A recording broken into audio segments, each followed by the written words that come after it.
Hey everybody, I'm Greg. And I'm Katie. Welcome to the Meeple Society. Today we are on episode 102, part 7 of the T's. It's going to be our tiniest episode yet. But it'll be epic. It will be epic. Promise you Hopefully. that. Hopefully. All right, before we get started, please like the video, subscribe to the channel if you like this type of content, hit the bell icon if you want notification of future content. And you can click the link below. There you'll find all of the links to all of our social media. All right. So, if you didn't get the hint, it's tiny epic time. You're right. These are in no particular order, and no, we don't have every single one of them. We're missing like 4 of them. We stopped after Pirates. At Pirates, yeah. And did not get Tactics. Sorry if you're here to see Tactics, but we didn't. We don't have it. Yeah, We that don't was play one it. that just never appealed to either one of us, so we just never picked it up.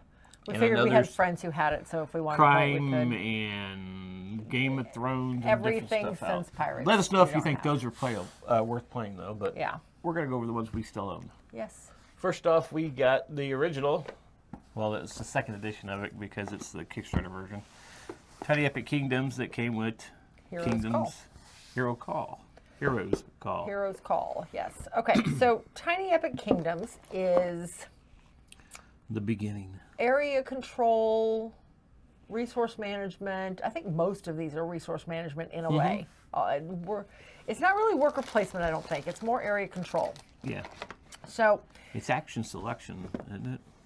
yes, actually it is action selection. Good call. So everybody starts out with one territory, similar to this. In a 2-player game, you have one dummy territory between you, but everybody starts out with just one territory. So you have this entire stack of cards. I mean, like half this stack is territories. The other half of this stack is characters. So you're never going to use them all in one game. Lots of variety as far as the territories are concerned. The characters, everybody starts out with a character with special abilities for their magic. And you choose which one you want. This is the Order of Gamelin. That's a promo. Let's get It's it a over. promo. This one is the Valkyries. I think this is who I played last time. So the Valkyries, well, each of the characters, each of the different races have their own special abilities when it comes to gaining magic. Throughout the game, you are trying to go up on this track in order to basically build towers. You are trying to go up on the magic track, and this is the actual actions. This one has kind of an action selection process like Puerto Rico. Everybody chooses one of the actions here. When 5 of the 6 actions have been chosen, that's the end of the round.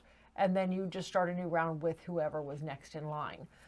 You pull everything off and you start with actions again. But you can do various things. You can patrol and move from one area of your home card to another. You can quest and move to somebody else's home card and attempt to take their territory. You can build, which is going up this track in order to get more points. You can do research, which is going up on your magic track. You can expand, which is basically getting more people. You're basically you're recruiting more farmers to be soldiers. Or you can just trade out some of your goods. When you're questing into other areas, you're initiating a fight. If I remember correctly, it's just a roll of a dice. No, it's not even a roll of a dice. It is... You're pledging how many resources you're going to put toward the war, and whoever pledged the most. And then I think there was a die roll involved. Yeah. It's not even a die. You use the die to set your resources you're going to quest, or to set their white flag. Yeah, you keep it hidden. You set your dice to the number, and then you reveal the number, and the one that has the highest number wins. And then whoever wins has to spend that much in resources. Right, you lose those resources, so make it worth it. I mean, it's okay. This is not by any stretch. It was their first one. It was. Yes, it was their first attempt at this. I'm trying to get these cards back in here without removing the Hugo's tape. There we go. But yeah, that is this one.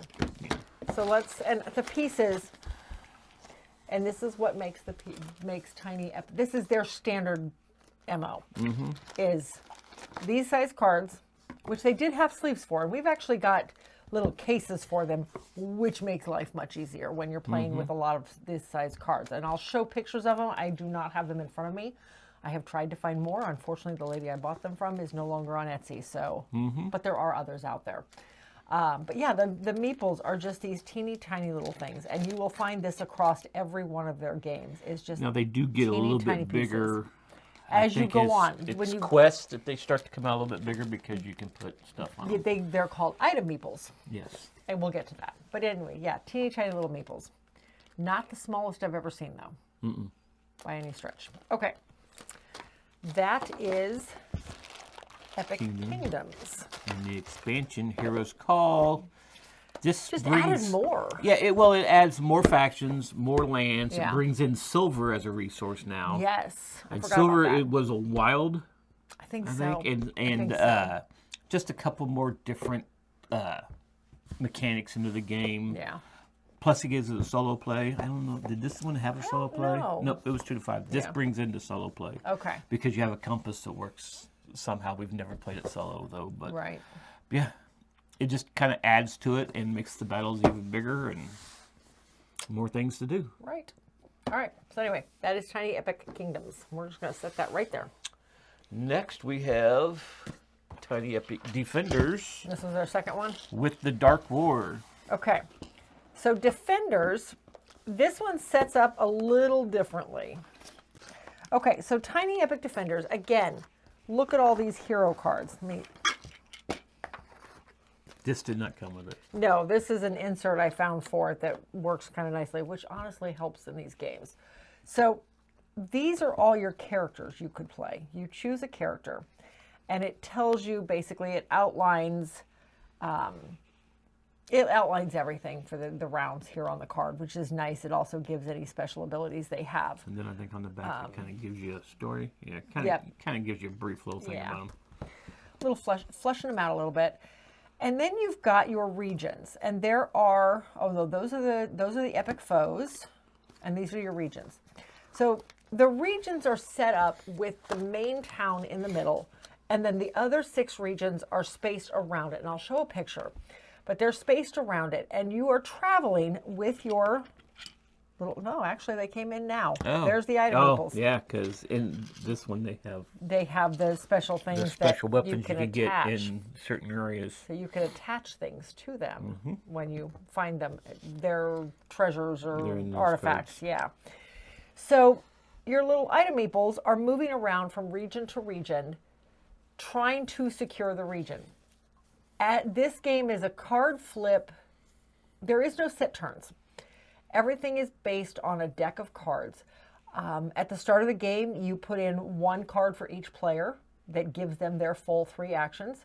You put in a couple of cards that say, hey, as a group, decide who's going next. And it says this one is cooperative. And then you can split up the 3 actions between whoever's playing.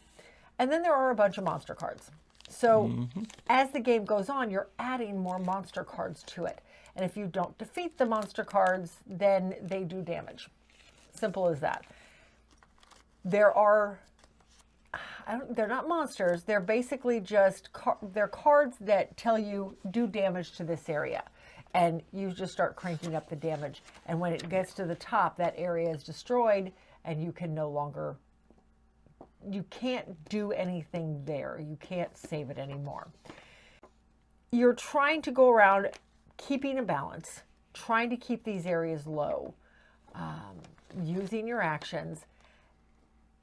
I mean, it's really it. I mean, you go back to town to heal. You're battling the monsters. The goal is you have to go through this deck so many times until you get to the epic foe. Right. And there's only one epic foe. There's the only rest one of them epic are all foe, the enemies. But look at all these choices you have. There's dire enemies. There's regular enemies. You got to battle through the regular enemies to get to the dire enemies to get to the epic foe. Right. And it all becomes it's a centralized deck. Centralized deck that it tells you who goes. Yep. Whether it be the enemies, the lands getting destroyed by whatever, or, oh yay, the heroes get to go. Or all the players go at once. And Yeah. they get a certain amount of movement, and you figure out how many movement everybody gets. And right. Or how many actions everybody gets, Yeah. yeah. So That's this one. And again, you're keeping track of, well, actually this one you're not even keeping track of resources. You're keeping track of the damage on the lands and your health, and that's really it. There are no actual resources.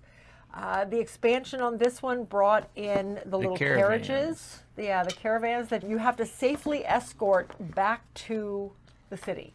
And every round, one of them comes out, and it tells you on the bottom which land it goes on to. Well, you just pick one up and you put it out on that land. Yeah, it tells you which one. This one adds more foes. It added the dice, too. It did. The dice had to deal with one of the lands, if I recall.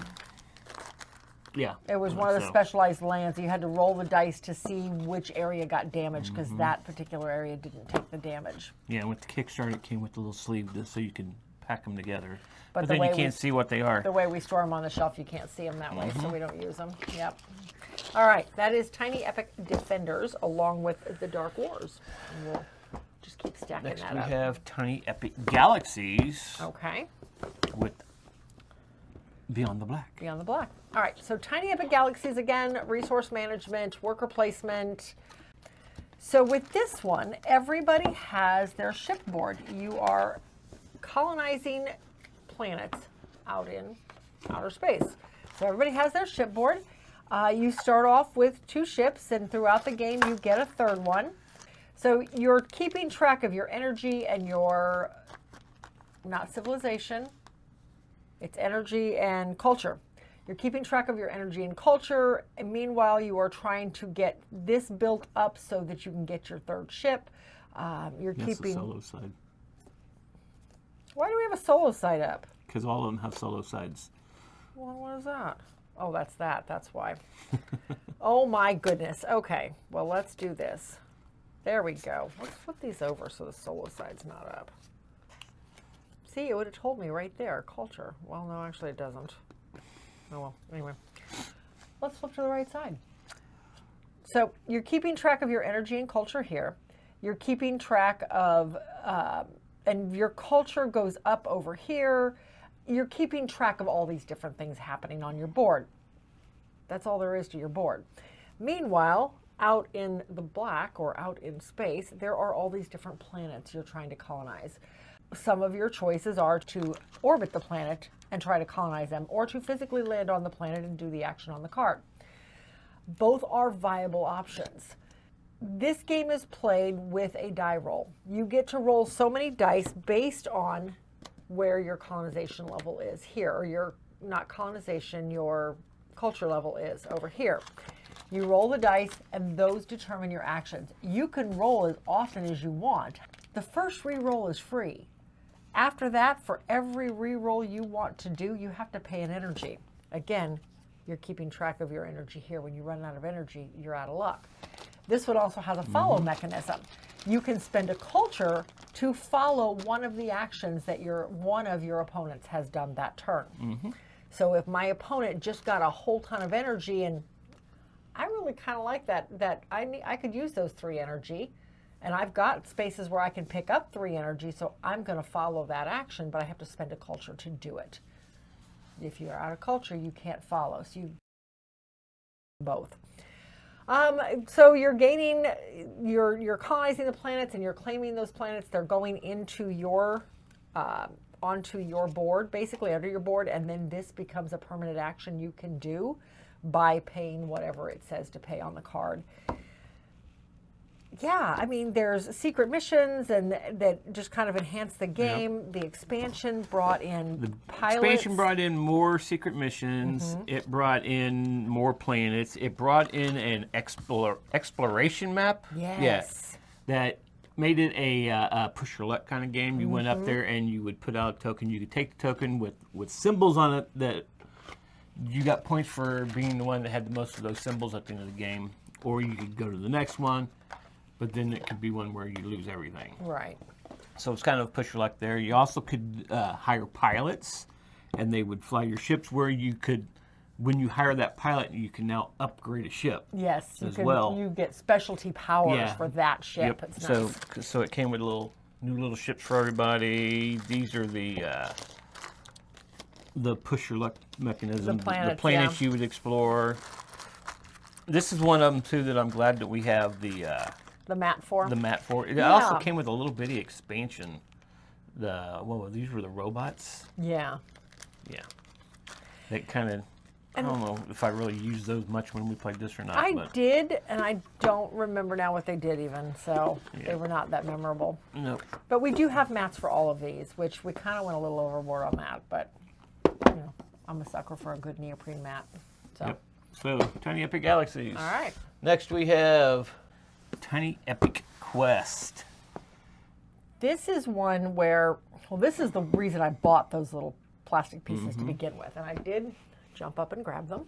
So these are what I'm talking about. And again, they're not, the lady who made these is no longer on Etsy, but I did see others out there. Unfortunately, they're not compatible with these, so at least not as far as I can tell, so I can't order any more. But they just link together like so. So it holds all of your cards very nicely. I'll explain this one here in just a second. It holds all of your cards nicely. So if you like the Tiny Epics, man, this is so worth getting because your map doesn't get all move around. Yeah, I mean, it moves, but if it moves, everything moves. Right. And you can form it to however you wish. Yep, you can. Because they fit together differently. Yeah, I love it. They're locked together. Yeah, love it. Anyway, so the way this plays, it sets up in a specific pattern based on player count. Mm-hmm. On your turn, this is another one of those where you are choosing an action. And the action is the movement that you want to make with one of your little item meeples, because this one came with the item meeples again. On your turn, you are either, you're moving in one of five different ways, I'm sorry. There's cards laid out for this. And you're choosing a card and you're sliding it. And you have all castles out there. That's because they were on top. Let's put some of the others out here.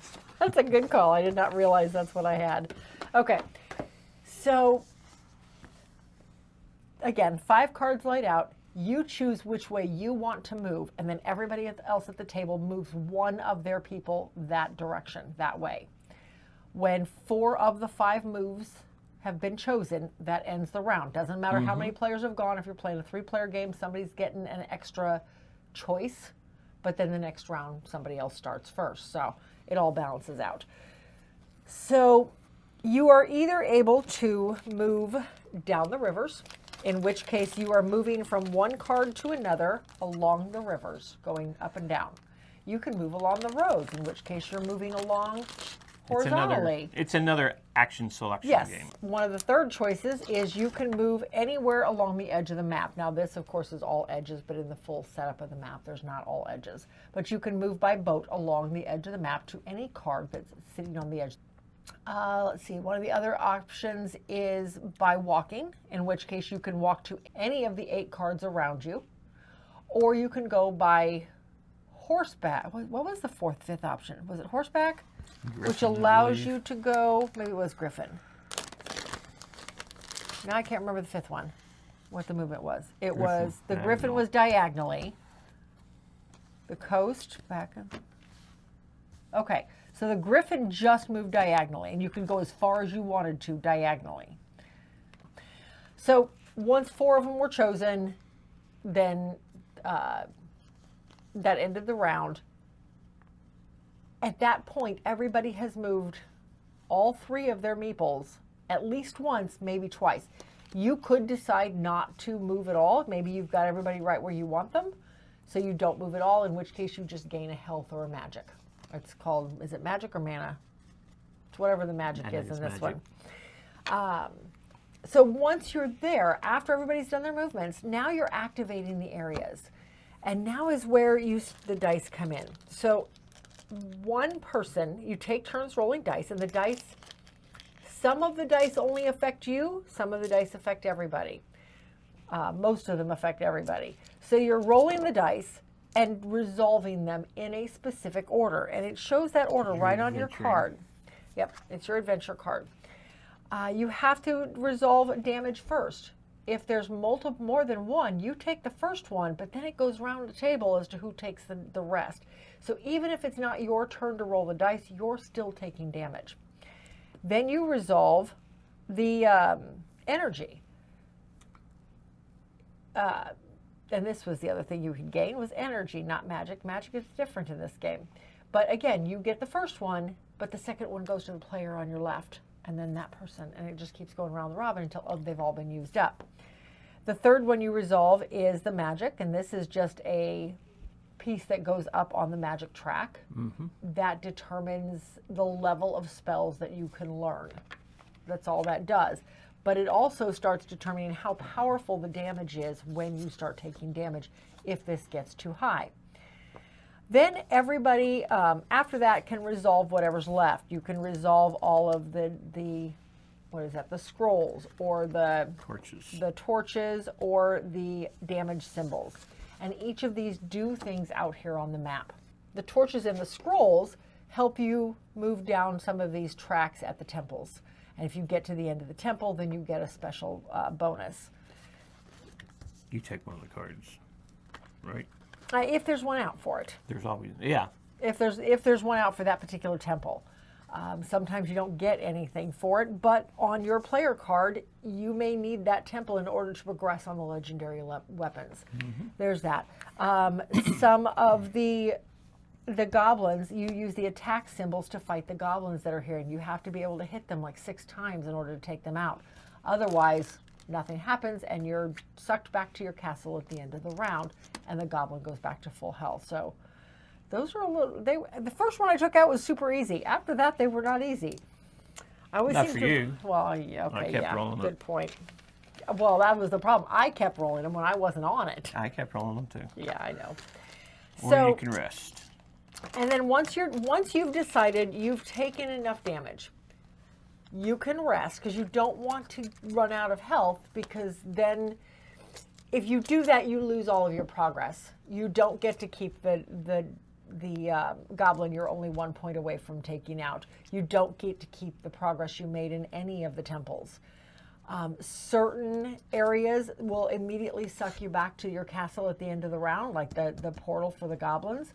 Others, you stay where you are, and you're able to continue on them next round if you wish. Yep. And yeah. then you can get health or energy back for everyone that was player sucked back to your the castle. Right.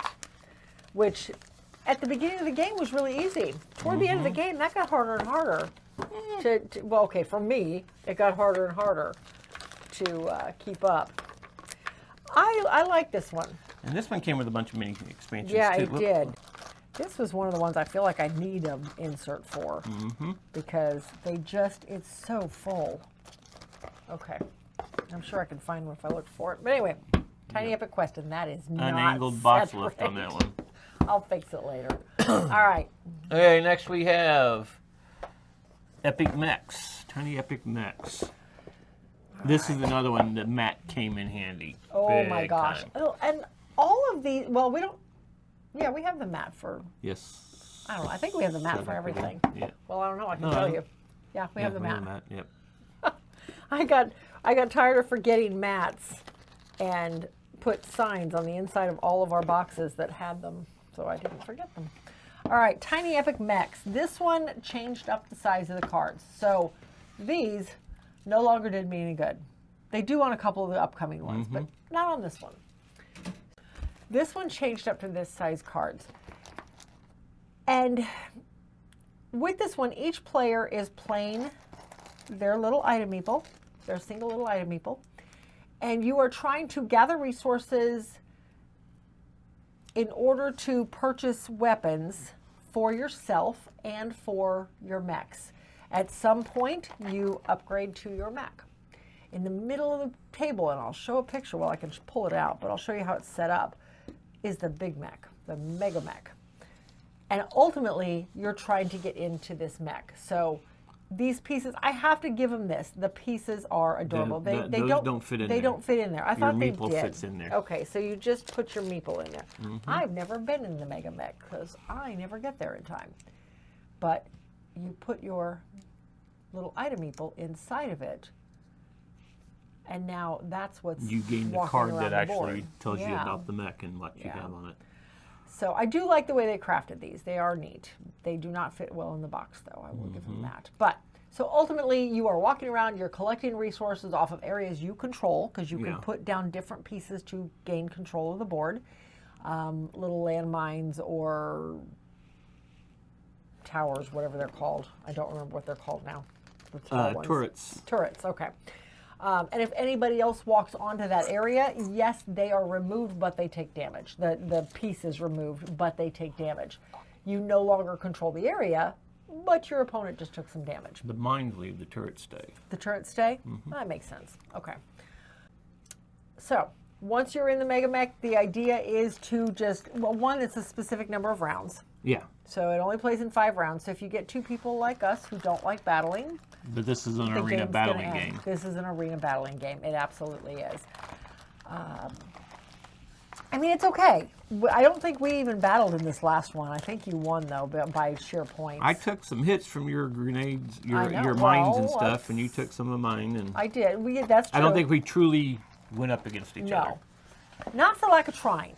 Because this is a coding game. This is a, not coding, what's the word I'm looking for?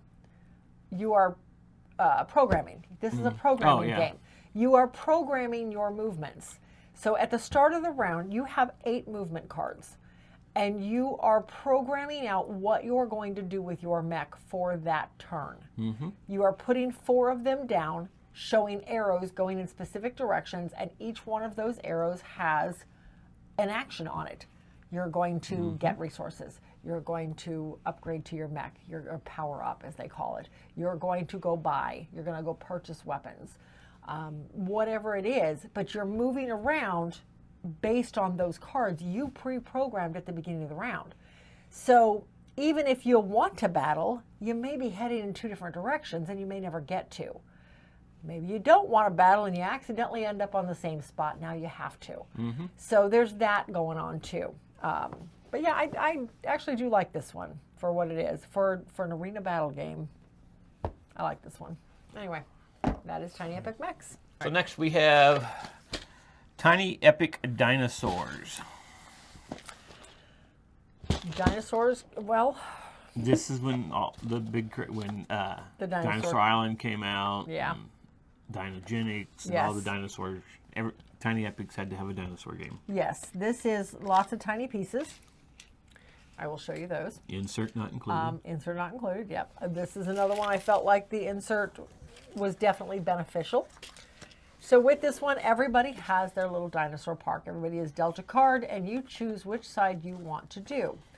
And just as you would expect at a dinosaur park, the idea is to gain dinosaurs and then keep them separate so they don't hurt each other, or keep them corralled so they don't escape and hurt other people. The game is played in a number of rounds. You play in 6 rounds. On the 4th round, you gain another worker. But this is, again, a worker placement game. The board is laid out with all these different cards, and each one of these cards has a number of different worker placement spots on it. And I believe they're all geared toward player count. Yes. Yeah, they're geared toward player count. You're sending your workers out to pick up a number of things. And I will try to show some pictures so you can actually see them a little better. But you can pick up a contract. And the contract basically shows you what kind of dinosaurs they want to purchase. And you have to have those dinosaurs in your park in order to fulfill this contract.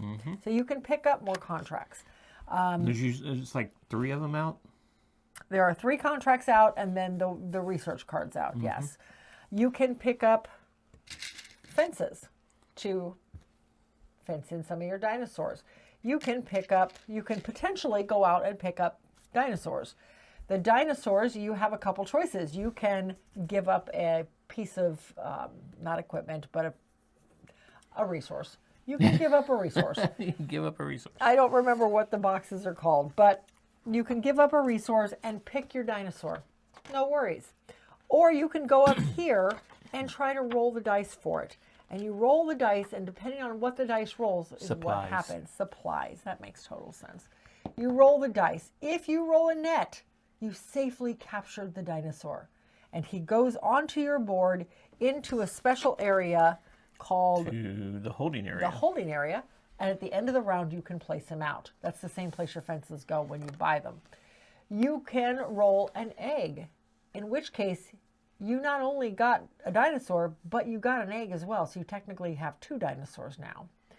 Or you can roll the damage, in which case you and your dinosaurs go to the infirmary up here. You still get them back at the end of the round. It's not like you've lost them, but that worker is no longer on this spot, which means somebody else can go to it, because otherwise that spot is taken and nobody can go there. So this unblocks the spot for everybody. Let's see. You can also pick up research cards, and the research cards just give you special abilities, special one-time abilities. Some are ongoing. That's basically it. You're building up your park. Oh, yes, I'm sorry. Resources. You can also go to pick up resources, and the resources have to be used in order to, well, the supplies can be used to get dinosaurs. The actual food is used to feed the dinosaurs, because just like any dinosaur game, you gotta feed them. And if you don't, they get mad. Yes, yep. So you want to feed your dinosaurs. Yeah, that's this whole game. It's just a real short, simple. I mean, 6 rounds and you're done. Mm-hmm. Yeah. All right, that is Tiny Epic Dinosaurs. All right. Next we have Tiny Epic Zombies. Zombies is another one where these came in handy. Yes. Because you're laying out an entire mall of cards. Even with the mat, those still came in super handy. All right, so again, you have your little item meeples. You are laying out the mall. You have little zombies. Little zombies. Little bitty zombies. Yeah, they're about as small. No, see, this is the small meeples. Yeah. Those are the survivors. Those are survivors, yeah. So you are laying out the mall, and you are picking your people. And each person's card, I bet you don't know what's on the other side, because you got your human side here, and God forbid you get hit and take enough damage, you turn into a zombie and you start working against the players. Yeah, well, this is one that this is cooperative, by the way. This is a cooperative game, but if you can play it where somebody controls the zombies. That's and right. If your player turns into a zombie, now that guy, that player gets your zombie to play against you guys. Yes. You pick up another character and keep going. That's right. You don't actively turn on them. It's just the character does. Mm-hmm. So, yeah. All right, so... I don't think the size difference is the same. No. That's right. But no. I guess the zombie could get into the police car and drive. I guess so. So could a meeple. Because the meeples can get in there and drive. It's built for the meeples to get in there. Mm-hmm. But the meeples are a lot bigger. The meeples are bigger, yes. The zombies are little babies. So this is the middle of the mall. This is the compound area, the courtyard area. And this tracks how much you've built up your defenses in case zombies start getting there. Because what happens is each round you are going to put more zombies in to the mall based on these corner colors. And when that happens, if there's already one here, then the next one goes here. And then the next one goes here. And they just keep getting closer and closer to the courtyard until they are in the courtyard. Until they break through. Until they break through, yep. Throughout the mall is different things. There are different scenarios you play. You put out, I think, 3 different scenarios at once. And you have to get those achievements done in order to win the game. If you fail at any of them, or the zombies get through your defenses, then you lose. Mm-hmm. Again, this is like I said, it's a cooperative game. When you do fight the zombies, you are fighting, you always take them out. When you go to fight a zombie and you say that's what you're spending your action on, you always take them out. Mm-hmm. But how drastic the takeout was depends on a roll of dice. Mm-hmm. Do you do damage to yourself? Do you get, I don't even remember what the green one was. It was like a pushback of some sort. It was overkill. It was overkill. That's what it was. I don't remember what it did, though. One certain part. Overkill, you may immediately move 1 room for free. Oh, okay. This is optional. If you take a free move, do not take an additional action. You just any additional actions in the room you have just left. You always wanted the blink zombie face. Yeah, because there was no other actions. Because it's either overkill or damage. I mean, overkill's nice if you want to you are trying to get to a specific location. Yeah, because it's going to push you through. You just wanted the movement. But yeah. So that is Tiny Epic Zombies, and I'm not packing this right. Nope. Because again, this could use an insert. Well, they're tiny. They're tiny boxes, and they pack in a lot of game. They do. Because They do. these may be tiny boxes, but they have a pretty good sized footprint. I think so far, Tiny Epic Kingdoms is the smallest footprint. Depending on player. Yeah, probably. If it's a 2-player, you only have 3 cards out there. Yeah. All right, there's that. Okay. Next, we have Tiny Epic Westerns. This one gets a bad rap, and I It don't does. know why. All right, so again, this is another one where the map comes really in handy. Yes, because it helps you figure out where Yes. things go. I hear things moving around. I know we have an insert in this one too. All right, so with this one, you have 6 different locations spread around the board. You've got the sheriff's office and the saloon and the bank and the town hall, the hideout, and the courthouse. Depending on how many players are playing, you either have the color side up or you have the grayed out side up. And that determines who's controlling that. Not even who's controlling that area, but who's collecting the points on that area.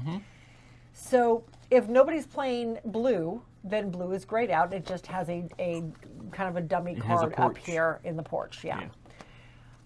Otherwise, if I'm playing, well, let's get real here, guys. I don't play green. I play red. So here we go. I would be controlling the saloon. And every card that I was able to gain, and I'll explain that in a second, would go up here in the porch area and become special actions that somebody else could take if they chose to. But if they did, I got a point or I got something for it every time they went to my area. And that went for everybody. So this is, again, a worker placement. You get so many little cowboys, and you are keeping track of your resources on top of your character, on your bounty hunt. Well, this one's a bounty hunter. You're keeping track of resources, you're keeping track of your power, you're basically your bullets, your law enforcement, which I don't remember what that was actually called. There was a term for it. Law, force, and money. And money. Okay, so law, force, and money. You kept track of those 3 things because each one of them would help you purchase cards throughout the game. So you're putting your little people out around town onto different action spaces, and each of the cards has action spaces up here. You could go to definitive action spaces. You could go to one where, okay, I'm going to get more, but I got to make it till the end of the round before I get them. So if somebody else goes there and challenges me, I may not get anything. So maybe I definitely want that. So I'm going to go to the spot that I get it now. There's no waiting for it. And I don't think this is either of those, so I pulled the wrong card to show that sample. Well, that's the sheriff's office of the town hall. This is this one? Yes. This one has an instant side, and then it has, so you would put your meeple either here, showing that you're going to the instant side, and I instantly get a coin, or I could go over here, and at the end of the round, I would get 2 coins if I'm still standing there. Somebody else may want those 2 coins, and that happened a lot to me in the last battle game. ensues, a gunfight. Yep, a gunfight ensues. So how this works, at the start of the game, everybody gets a couple of cards. Now you get 4 cards, 3 cards. You get 3 cards. You're essentially playing poker. Oh, at yeah, the those end cards. of every round. Like you don't get buildings, you get these cards. So at the start of every round, everybody gets dealt 3 cards. And then these cards are laid out in front of each one. These are the cards that you're purchasing for their abilities. So now once I purchase this, this would go up here in your zone and become wherever your area is part of my porch, and this ability is now open to everybody if they go here, which gives me something. But these start down here until they're purchased. At the end of the game, you're looking at these right here. This is what gets you your points, those symbols. So you're looking for various symbols, you're looking for the point values on the card, that type of thing. But at the end of every round, in order to determine who wins something in this area, you're playing poker. At the start of the round, you are putting these cards out between each one of these areas. So there's 6 cards out, and then there's a blank one in front of the sheriff's office. An upside down one, and it's kind of a wild card one. But You're comparing your current hand with the 2 cards on either side, and that tells you who wins the area and gets It's actually in front whatever of this Town Hall. is. Is it Town Hall? I'm Yes. sorry, it's in front of Town Hall. So if 2 of us were on this card, we would have to fight over this bonus based on our hand, our poker hand. If I'm the only one on this card, then no big deal. I get it. So I like this one. I always have. Like I said, I feel like it gets a bad rap. There we go. That is Tiny Epic Western. All right. Now we have Tiny Epic Dungeons with Stories, the expansion. Yes. All right. So we got this one in through Kickstarter, and we got the all-in, everything that came with it. This one, you have a deck of cards. This one's all, again, they switched up the size of the cards on me, which I was very upset with, but I get it because there's a lot of cards in this deck. Yep. Full-size cards, these would have been huge. This is another one, the mat comes in handy. Oh, yes, it does. So this deck is made up of dungeon cards, monster cards, there's goblins, there's all sorts of stuff in here. Throughout the game, you are exploring the dungeon. When you do that, you flip over the card that's there. When you flip over the card, you immediately put out face-down cards in all of the open pathways, so that if you decide you're going to continue further, the card's already there. You just flip it over and then again put out more cards where there are doorways. Where there are doorways. And the reason for that is because the deck is laced with certain things. And that is basically, I don't want to say your timer in the game, but certain things happen when you get to specific things in the deck. And if you are placing the cards out as you go, the thing you're looking for may be way over there in that room you never finished checking out. It's not still in the deck. So it makes you have to double back going, okay, we missed it somewhere. So as you go on, you're finding traps. You are finding various goblins in certain rooms. And the goblins, I like the way they do it. There's 4 different types of goblins. If you ever get more than 4 goblins, you lose. So you've got to take them out. But whenever you do take out a goblin or a monster, then you get points. There's only 2 actual, well, no, let me rephrase that. There's 1 full-fledged monster per player in the deck. Yeah, There's of the lots of minion goblins. tokens. Yeah, of the minion tokens. Yeah, there's a bunch of goblins. Yeah, there's a bunch of goblins. And when you run out of goblins, you just reshuffle that deck and put it back out. Yes. And Yeah, here they because come those again. are actually printed on the cards, on a lot of the deck cards. The minion cards are separate. You put so many in based on the player count. And they have a lot of hit points. They are much harder to kill. And they come chase you.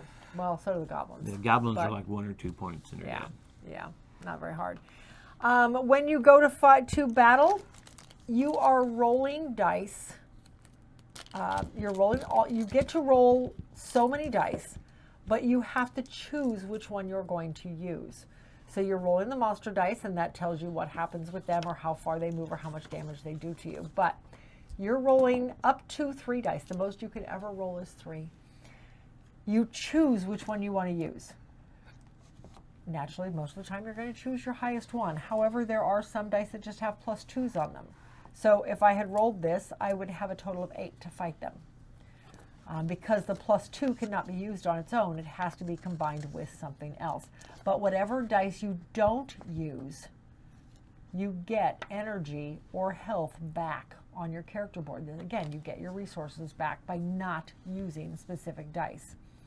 So maybe you only need a 4 to kill him. So great. I'm going to use these 2. That gives me 5, and I get a health back because I didn't use my 6. Am I Yeah, forgetting? I mean, well, you you're going fight through them- you went over the key. I did not. You're go looking with for the key. The key opens up the boss monster. big It's the boss only guy. way you can find the boss monster. You have to find the dungeon with the key. But to fight the boss monster, you have to have all the minions dead. Yes. You had to have killed can't all the even minions, go in taken out until all the the minions are minions dead. before you can even fight the boss monster. So, in our game, we lost. We never even got to the boss. We monster. had, yeah. Well, I think we continued on a little bit for some reason. I don't know. But I don't know. we had 2 boss monsters out because there's only 2 of us in the game, and we Oh, could 2 not. minions. We had 2 minions 2 out. minions, that's right. Yeah. And they were a pain in the butt to take out. Yes, but- they were. Well, one of them had like 5 armor. We could not get through his armor. Mm-hmm. Yeah. Yeah. It was crazy. And then stories, it gives you like a possibility of 2 side quests you can do. Yeah. And it's another one of those, you have to get those done before you go fight Right. the boss monster, plus get the minions out of the way. One of these comes with spells too. Yeah, that you there's can a gain. little, there's a mini expansion in here. The It's in here. base, the main game comes with the spells. Yeah, there's Okay. a little mini expansion that's in there for That spells. adds for spells, which can come in handy too. Oh yeah. But yeah, when you take things out, it'll tell you whether you get loot or spells or what is the other item cards? I think it is Yeah, where I you're going to think get so. sword. You could get weapons and everything, armor. There are in here the armor. There are packages like it comes with a weapon, an yeah. armor, and a helm, or a magic item or something. And if you get all 3 of them, you get a certain amount of like some of them give you extra power, some of them give you extra defense. Yes. But it was always good. Now, the game does not come with the possibility of if you go to this area, you pick up this, and it's a piece of armor that person already has. You can't give it to them. No, you can't. You have if to you literally drop just it, it drop goes it in the away. discard pile. Yeah, and it goes away. And you Now hope there that are you go ways through to the search card the to get discard back. pile. Yes. But okay. But looking through the forums and everything, people said, well, they made the house rule of It's a popular house rule. Just If if you're you're in in the the same same room, room, you can trade out cards. Yes. But you got to be able to trade a card. Yeah. So. And have the action available to do it, that type of thing, yeah. So, popular house rule. Yep. But anyway, Tiny Epic Dungeons. Next we have Tiny Epic Pirates and the Cursed. What is it? Curse of Amdiak? MDAC. Amdiak. Okay. You're falling down. I didn't put that box lid on. No, but you hated it too Oh. without fixing it. This one's upside down too.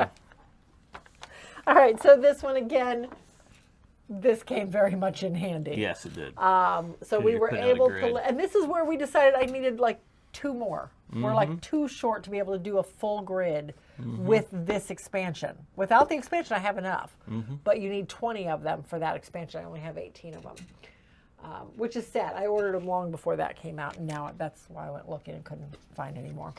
So you've got a full layout of oceans and islands and different ports of call and all that kind of stuff. So you are operating your little ship, which has little flags in it, but we took It the has flags sails. out. There we go. Mine has the sail still in it. So it has the little sail flags. Why did I call them flags? Anyway, so the ships are designed to hold resources in them. So you can hold up to 3 resources in each ship of various kinds. And you are going to be selling those resources in order to get gold. Here are the island cards, basically, and this is how the entire board is laid out, is with these. It's 4x4 or 4x5, depending on the expansion. So you are moving around from card to card, and different cards have storms on it, which are going to make you have to roll. Other cards have little ports on it where you can go in there to hide from the Navy ships or from the ghost ship. So they don't get you, but each one has a symbol up in the corner, and that tells you on this particular island you can go to do this action. And there are various actions. You can go and sell some of your wares based on what the market wants right now. You can go to dig up treasure. You can go to plunder and get wares, all sorts of different stuff. Oh, that's right. This is again an action selection type of thing. So you have your wheel, and at the start of the game, everybody has their pieces. You have all these little pie wedge pieces You can around your board. customize it And you see, however you yeah, want. everybody's different. You're supposed to just randomize them and put them in. And that's how it is. So everybody's board is a little bit different. You start the game out with all these little deck hands. These are some of the tiniest little meeples I've ever seen, shaped like little pirates, complete with the little bandana, scarf, whatever, on their heads. So you have your action selection. If you move to the very next space, and you use this guy right here. If you move to the next space, then it's free. You just do that, whatever action is right here, and that's your turn. if you want to skip spaces, I really need to go and sell some wares, or I really need to move this round, whatever it is, then you can skip spaces, but you have to put some of your deckhands who reside down here and give you bonuses so long as they're down here up onto the wheel to allow you to skip spaces. So it's not free. It's not money, but it's still not free because you're losing bonuses by doing so. Meanwhile, there's also these little merchant ships out there that you can go and steal from. Raid. There you go. That you can go and raid. And these guys are just moving. Literally, they're moving from one corner to the other in the shortest way possible each turn. And if you can intersect one, you can raid it and take their wares. So if they have something valuable and it's on, you get a good price for it on the market, it might be worth it. Buy crew. You can buy crew. You want to buy crew because when it comes to dice rolling, your fail or success is based on your crew. If you have, like, say I had these 3 crew members, you see the numbers up on the top. That determines what is a fail or what is a success. So if I rolled 2 6s, or if I rolled maybe 3 dice and I rolled 2 6s and a 2, well, I would have 3 successes here because I have 2 6s and a 2. So you're trying to diversify your numbers so that you've got everything covered, so you have a better chance of getting successes. And at the bottom shows powers that at you the can bottom do when shows, you do a certain action. Yes, when you do a specific action, it gives you bonus actions as well. So those are always nice. So you're trying to, again, diversify your crew a little bit. Yep. So right. the curse comes in with the ghost ship. If the ghost ship, that one has a Navy ship. If you're caught by the Navy ship, yeah, I can't remember exactly what happens. Something happens. I don't remember. The book's right there. Oh, book's right in front of my face. All right. Go on. I'll find the Navy ship. If you're caught by the pirate ship, now you become ghost, and when you go to hire crew, you can't hire regular crew. You have ghost crew yeah. to hire. You become a ghost. You become a ghost. You get a ghost crew. There are little, it does give you more cards, more areas that come out for the ghost areas. It gives you gold that you're getting up in ghost areas because you have to buy your crypt. Yes. As one of your goals, you have to buy your crypt and then get it buried in an area, and it's going to take some of this ghost gold to do it. Yeah. There's a mini expansion that came in with it too that was called Floating Fortress. This one added another resource cube onto it called Crimson Silver, and the way to get it is to get to the Floating Fortress. It came with new crew cards and stuff, so it just gave extra stuff for it. And another mechanic, as most of these expansions do. Yeah. Try to find the Navy ship in here. I can't find any reference to it. I know it's here. I just am not seeing it. I think you were stopped or something for the time being. I think. So yeah, see if you can find the Navy ship. I do. You're so much better at navigating those rule books than I am. Navy ship. See. If the Navy ship enters the same card as you, it stops moving and attacks you. The Navy will only attack the active player, ignoring all the other pirate ships on the map card. It sails through. The Navy automatically wins and cannot be defeated. The pirate ship is jostled. But instead of moving one deckhand, oh, that's right. You got to move all your deckhands. Yeah, you got to move. If your ship is ever damaged, you got to move a deckhand down to the infirmary, basically. It's really the jostled area or something like that. Yeah. And it's basically the repair area. Yeah, repair. That's what. But when the Navy ship hits, you lose all your deckhands. They all have to go down there. Now you don't have any place for any types of bonuses or anything. Right. So, and that's the whole goal of the game. Is you touched on the treasures, and I'd forgotten about that. The whole goal of the game is to get your 3 treasures buried. Mm-hmm. The expansion gave you the other piece that had to be buried as well. You the crypt. But the first player to bury 3 treasures is the winner. That's it. You're the winner. If you play but with the to expansion, bury a treasure cost a lot of. You had to have a lot of gold to get it buried. Some of them were 13, 14, 15 gold to get them buried. Yep. So. Your top 3. So we've got. Do this. There's 1, 2, 3. Here's defenders. There's that, and then there's all the singles. There we go. My top 3. If I had to pick. Okay, let's start with your favorite one first. My favorite Oh no, one? your third favorite one. Let's try now that one. see, we did not plan for this, guys. Okay, do your My favorite top one 3. overall. My top 3. Tiny Epic Galaxies. So you have Tiny Epic Galaxies. Yes. Well, there's expansions I in know, there too, but that's okay. we don't need to bring the expansion Okay. on. I like Tiny Epic Galaxies. I like Western.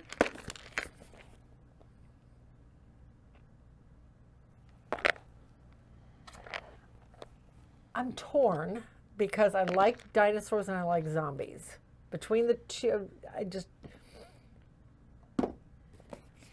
think I like dinosaurs, believe it or not. It's so simple, but yet I don't know. I like the worker placement on it. So these are my favorite 3. Okay. So my favorite one is Quest. I knew that one. And then it would go, I think I like Westerns. Okay. And then this is where the toss-up is between Galaxy and Mechs. Mechs, really? Yeah, I really like the Mechs. Yeah. But this last play of Pirates, I actually enjoyed this I last did play too. of Pirates. I We really played a enjoyed 4-player this game, last didn't one. we? 3. 3-player It was game? us and Cat, yeah. And we played with the expansion in it, so. I liked it. But if I had to pick, I think Galaxies would, with the expansion, would beat Right. Mechs. Right. Base game Galaxies, Mechs beats it every day, Okay. to me. All But right. with the expansion, Galaxies would be my third one. All right. Well, there you go. Let us know what your top 3 of what we have, and you can include if you played the other ones. yeah, Just if let us there's know what any your top that 3 are Galaxy worth checking out. Tiny Epic games are. Yeah, that's it, guys. That's it for this tiny little episode. So until then, thanks for watching.